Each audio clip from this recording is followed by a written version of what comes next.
let's emphasize then, I guess, two particular aspects about hell, because our kids are going to say, okay, well, or they're going to need us to clarify what is the essence of hell, because we have these pictures of flames and Yeah, kind of pitchforks what and is it Satan really poking like? us and torturing Yeah, us. yeah. Yeah. So I would say, two key things that we want to focus on is, number one, hell in its essence is relational separation from God. And that's communicated in the scriptures. I think two really important scriptures on this are 2 Thessalonians chapter 1, verse 9, kind of 8 and 9. But it talks about being away from the presence of the Lord and from the glory of his power. Mm, And so when we're talking about hell or Hades, it's away from the presence mm, of God. Matthew 22 verses 41 and also verse 46, he talks about, or Jesus says, "Depart from me, accursed ones." And then in verse 46 it says, "These will go away into eternal punishment." So there's this clear idea that you are away from mhm. God.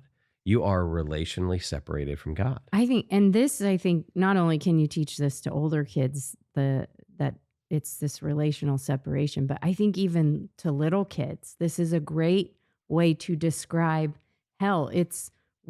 You will be separated from God, who's the source of all goodness and beauty, Mm. and you can describe that, and that's not in a like scary manipulative way. Even for a young kid, it says you can say that you can choose to be away from God forever. Yeah. If you don't And want God, yeah, he will give you what you want. yeah, exactly. Yeah. So I think this is probably a good place to start with kids. Yeah. And so maybe the way to think about it is, hell is better understood by what is not there. Mm, And so you're cut off from the source of relationship. mhm, And so therefore you don't experience any of the goods of relationship. This is a place with no relationship, no love, no joy, no commitment, no peace, no contentment, no acceptance, no affirmation. mm, Right? That's what we mean by relational separation. Uh, and even things like laughter and humor and fun and anything that we would call is good. mhm, There's none of that. That's what hell is. Literally, it's separation from God, relationship, the grounding of everything that is good. mm, And so, a place that is void of God would be a place of eternal aloneness. mm, Right? That's another way to describe it. It's eternal aloneness. That's hell. mm, And so that's the essence of hell. And so how I think maybe telling our kids, hey, it's not just what's there, it's what's not there mm, that makes hell so horrible. mhm, Okay. And then I think secondly, the teaching in scripture is that hell is a place of conscious anguish and conscious torment. So you will be conscious of the torment. Now, there's a couple key passages on this. Revelation 20:10 says, "But the sons of the kingdom will be cast out into the outer darkness. In that place there will be weeping and gnashing of teeth." mm, Right. So the reaction, you're cast. This is again that idea of aloneness, cast out into the outer darkness. And what's the response? Weeping and gnashing of teeth. mm, And then you have Luke chapter 16, verses 23 through 24, which says, "In Hades, he lifted up his eyes, being in torment, and saw Abraham far away and Lazarus in his bosom. And he cried out and said, 'Father Abraham, have mercy on me and send Lazarus so that he may dip the tip of his finger in water and cool off my tongue, for I am in agony in this flame.'" Now, this is in a parable. We have to be careful how literally we take the parable in terms of, okay, is this a place of flames? And there's a reason to think it's not a place of flames. But what we do get from this is that whatever hell is, it is a place of torment. There's some kind of torment. Now, and this is where I think it's important to make a distinction for our kids, because we may think that torment is the same thing as torture. mm, That's not the case. Torture is the act of intentionally inflicting pain on someone else.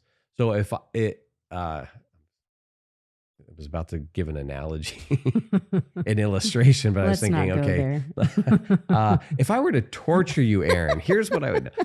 Right. So, but when we think about torture, Mhm. like if you were to torture a prisoner, Yeah. there's intentional act of inflicting pain. Yeah. That's different than torment. When you have torment, now torture can cause torment, but Mhm. you don't need torture for torment.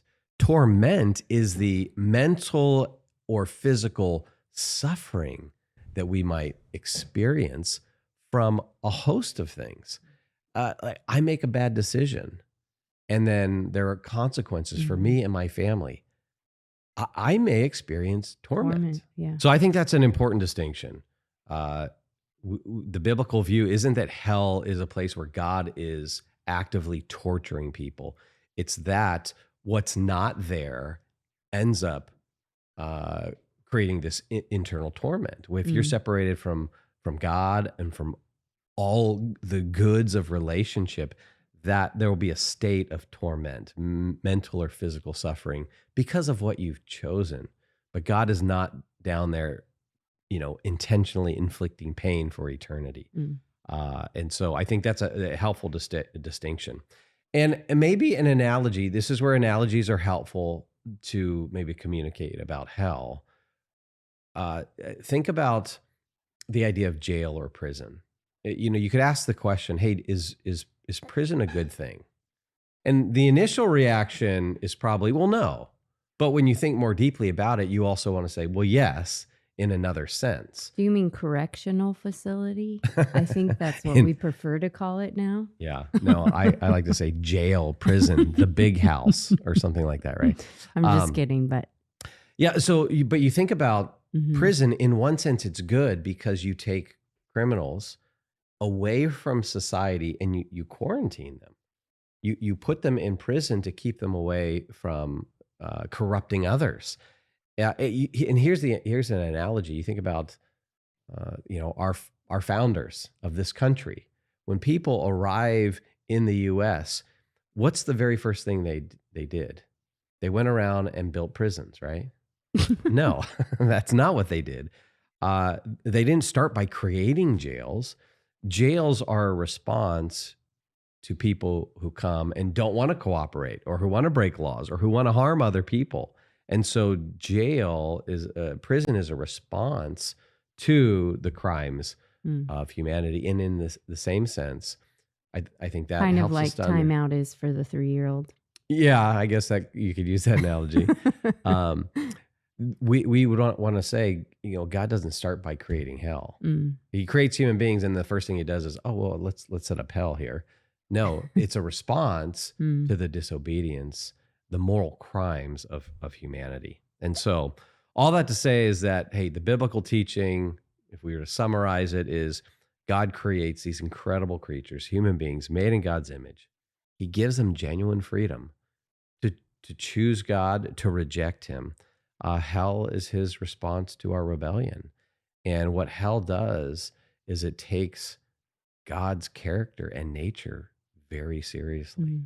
of course, along with the biblical teaching.